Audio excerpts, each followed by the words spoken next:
Shalom. Pada hari ini saya akan membaca dan merenungkan firman Tuhan dari Matius 20 ayat yang pertama sampai ayat yang ke-16. Firman Tuhan, perumpamaan tentang orang-orang upahan di kebun anggur. Adapun hal kerajaan sorga sama seperti seorang tuan rumah yang pagi-pagi benar keluar mencari pekerja-pekerja untuk kebun anggurnya. Setelah ia sepakat dengan pekerja-pekerja itu mengenai upah sedinar sehari, ia menyuruh mereka ke kebun anggurnya. Kira-kira pukul 9 pagi, ia keluar pula dan dilihatnya ada lagi orang-orang lain menganggur di pasar. Katanya kepada mereka, "Pergi jugalah kamu ke kebun anggurku, dan apa yang pantas akan kuberikan kepadamu." Dan mereka pun pergi. Kira-kira pukul 12 dan pukul 3 petang ia keluar pula dan melakukan sama seperti tadi. Kira-kira pukul 5 petang ia keluar lagi dan mendapati orang-orang lain pula. Lalu katanya kepada mereka, "Mengapa kamu menganggur saja di sini sepanjang hari?" Kata mereka kepadanya, "Karena tidak ada orang yang mengupah kami." Katanya kepada mereka, "Pergi jugalah kamu ke kebun anggurku." Ketika hari malam, tuan itu berkata kepada mandurnya, "Panggillah pekerja-pekerja itu dan bayarkan upah mereka, mulai dari mereka yang masuk terakhir hingga mereka yang masuk terdahulu." Maka datanglah mereka yang mulai bekerja kira-kira pukul 5 dan mereka menerima masing-masing 1 dinar. Kemudian datanglah mereka yang masuk terdahulu, sangkanya akan mendapat lebih banyak, tetapi mereka pun menerima masing-masing 1 dinar juga. Ketika mereka menerimanya, mereka bersungut-sungut kepada tuan itu.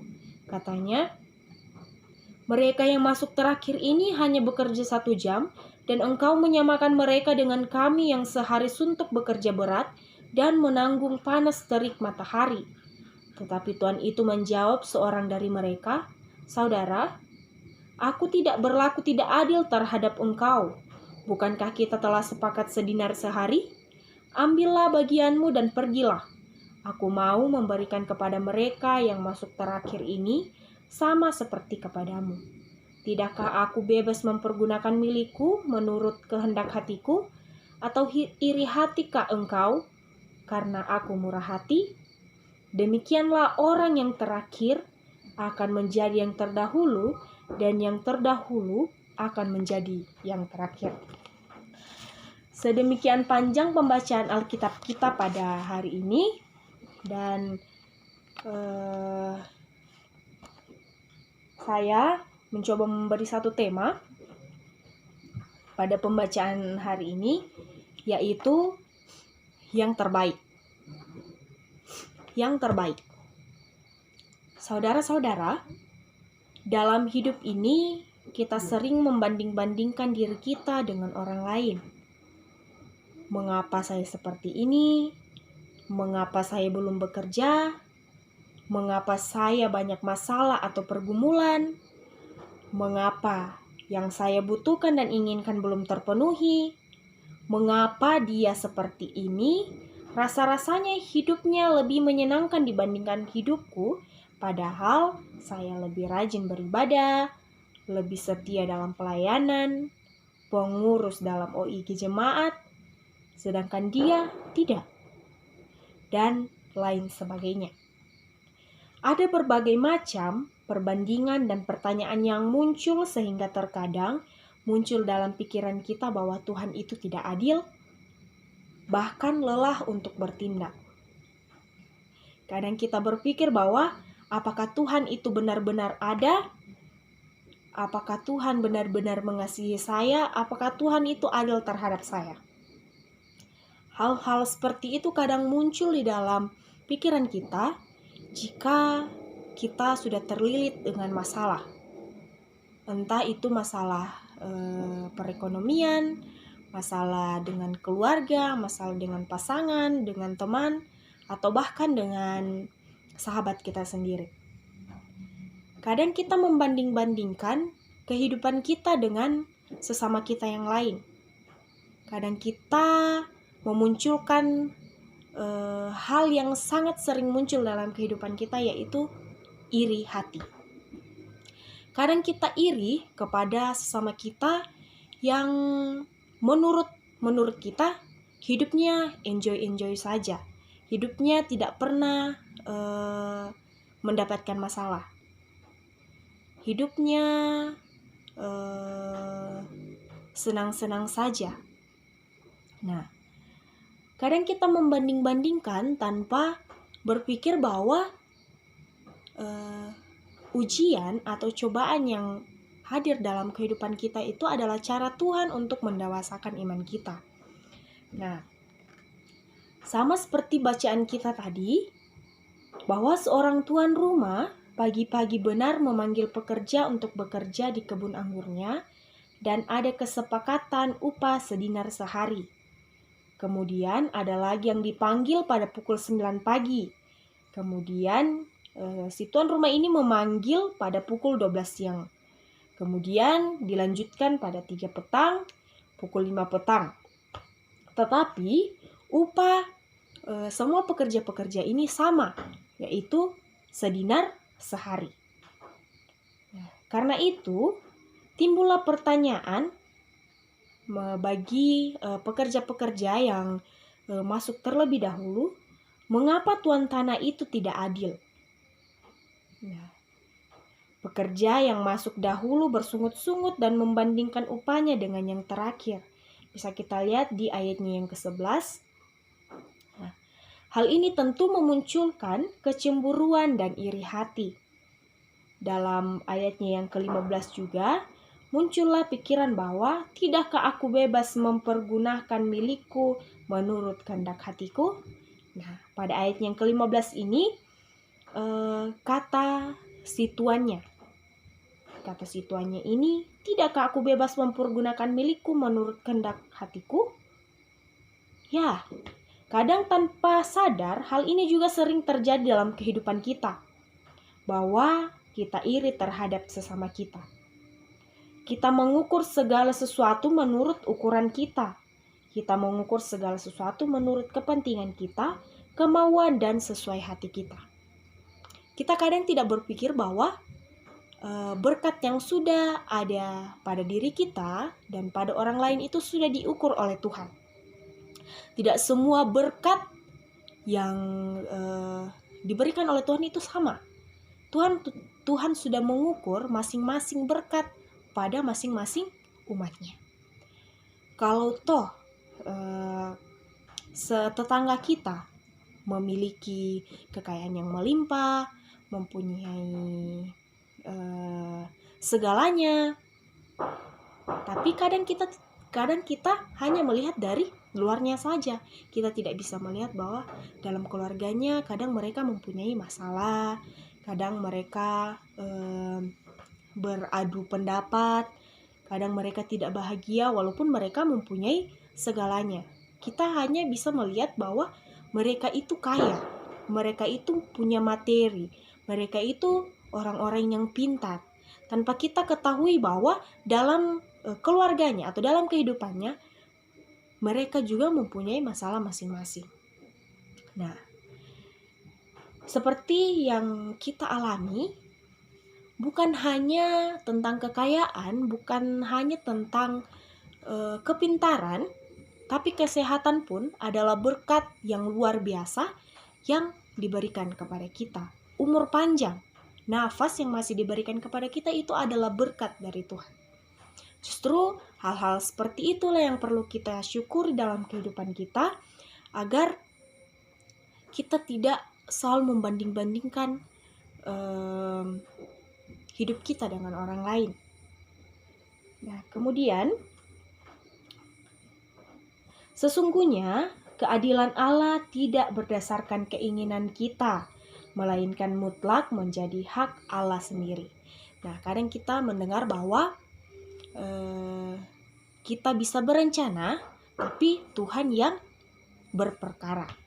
Kadang kita bisa merencanakan segala sesuatu, tapi jika Tuhan tidak menghendaki rencana kita itu, maka pasti rencana itu akan gagal. Nah, kadang suatu hal yang tidak kita pikirkan, tidak kita inginkan, kadang itu yang terjadi dalam kehidupan kita.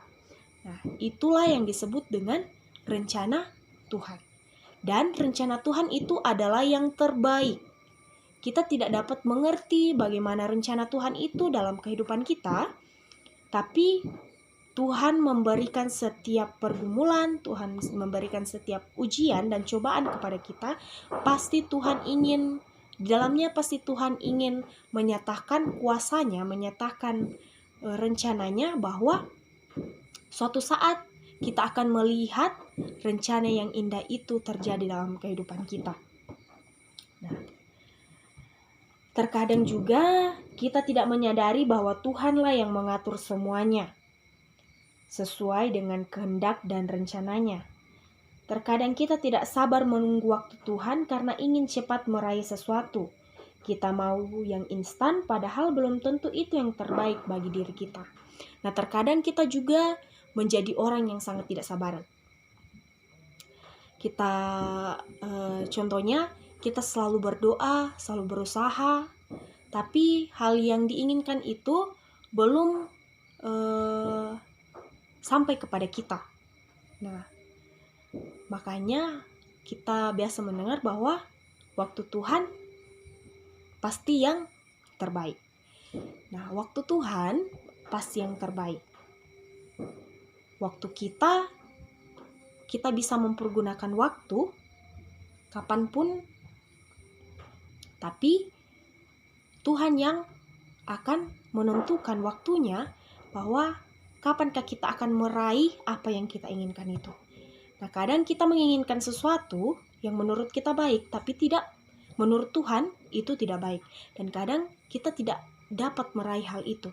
Jika Tuhan sudah berkata bahwa itu tidak baik bagimu, walaupun 1000 cara kita lakukan untuk meraih hal tersebut, tapi Tuhan punya 1001 cara untuk menggagalkan rencana kita itu. Jika Tuhan tidak berkehendak kepada rencana kita itu. Kemudian, terkadang jika kita sudah meraih apa yang kita harapkan itu, kadang hal itu membuat kita sombong. Kita menganggap bahwa apa yang saya raih itu adalah usaha saya sendiri, apa yang saya raih itu karena kekuatan saya sendiri. Saya tidak mengandalkan orang lain, itu semua karena kepintaran saya dan karena kehebatan saya. Kadang dalam kehidupan kita, jika kita sudah meraih kesuksesan atau mencapai apa yang kita inginkan, kadang kita sudah berpikir bahwa, wah, ini kan hasil usaha saya sendiri, tidak ada yang membantu saya. Padahal waktu pas kita susah-susahnya dulu, kita selalu berdoa terus kepada Tuhan. Ujung-ujungnya waktu kita sudah meraih kesuksesan, kita berpikir bahwa ini kan hasil kerja keras saya sendiri. Saya tidak dibantu oleh siapapun. Nah, kadang hal itu yang menjatuhkan kita ke dalam kesombongan. Dan kesombongan itu kadang menghancurkan diri kita. Nah, saudara-saudara, sadarilah bahwa kita begitu terbatas. Yakinlah Tuhan itu mengetahui. Berdoalah minta petunjuk Tuhan, entah itu tentang kerinduanmu, keinginanmu, masalah, dan pergumulanmu. Seperti pada saat ini, pada pandemi saat ini, banyak yang ingin kembali ke kampungnya, tapi tidak bisa karena adanya virus corona. Hal ini juga kadang membuat kita sedih, membuat para perantau sedih, bahwa di akhir tahun ini, di tahun 2021 ini, saya tidak bisa merayakan pergantian tahun, saya tidak bisa merayakan Natal, saya tidak bisa merayakan tahun baru bersama dengan keluarga saya karena adanya COVID. Kadang itu yang membuat kita bersungut-sungut terus kepada Tuhan. Tanpa kita sadari bahwa mungkin kita sudah banyak berbuat salah, mungkin kita sudah banyak melakukan dosa, sehingga Tuhan memberikan tulah ini agar kita bertobat dan kembali ke jalan yang benar. Nah, nantikanlah Tuhan bekerja menurut waktunya. Baik kita berserah dan berdiam diri menantikan yang terbaik dari Tuhan sesuai waktunya. Kita begitu terbatas, tapi Tuhanlah yang mengetahui yang terbaik sesuai dengan keinginan dan rencananya. Jangan merasa lebih hebat, lebih unggul, dan lebih pantas karena memiliki kedudukan atau tugas jabatan yang lebih tinggi. Jangan iri terhadap berkat, kesuksesan, dan keberhasilan orang lain, karena Allah tidak membeda-bedakan dan kasih Allah diberikannya kepada orang yang berkenan kepadanya sesuai dengan waktu dan kehendaknya. Tuhan tetap memperhatikan manusia tanpa melihat dan mempedulikan perbedaan manusia itu, dan tanpa mengukur siapa yang lebih dahulu mengenalnya dan mengikutnya. Kita perlu mengubah cara pandang kita menurut pandangan Tuhan, karena Tuhan pasti memilih kita dan memberikannya kepada kita sesuai waktunya, dan karena semua orang sama di hadapannya, dan Dia memberikan sesuai dengan kehendaknya. Jadi, saudara-saudara, kita tidak perlu bersungut-sungut lagi, kita sudah tidak perlu membanding-bandingkan lagi, karena firman Tuhan berkata bahwa semuanya itu sudah diatur oleh Tuhan. Hanya waktunya saja yang membedakan. Walaupun saat ini kita belum bisa berkumpul dengan keluarga kita belum mendapatkan pekerjaan, entahkah kita di PHK atau di usaha kita hancur gara-gara COVID ini, tapi hal itu tidak akan membatasi kita untuk selalu bersyukur kepada Tuhan, karena Tuhanlah sumber kekuatan kita, Tuhanlah sumber pengharapan kita. Jika kita berpengharapan kepada Tuhan dan benar-benar berserah kepadanya, yakin dan percaya bahwa setiap usaha, setiap doa, dan setiap rencana kita pasti akan diberkati oleh Tuhan. Dan untuk saat ini saya memberikan satu pesan untuk kita semua, bahwa berhentilah membanding-bandingkan hidupmu dengan orang lain, karena setiap manusia mempunyai kelebihan dan kekurangan masing-masing. Berhentilah untuk selalu melihat berkat dari orang lain.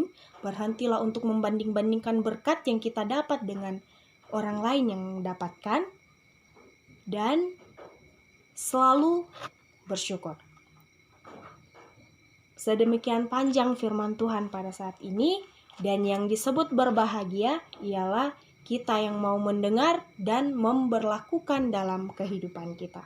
Terpujilah Tuhan, haleluya, amin.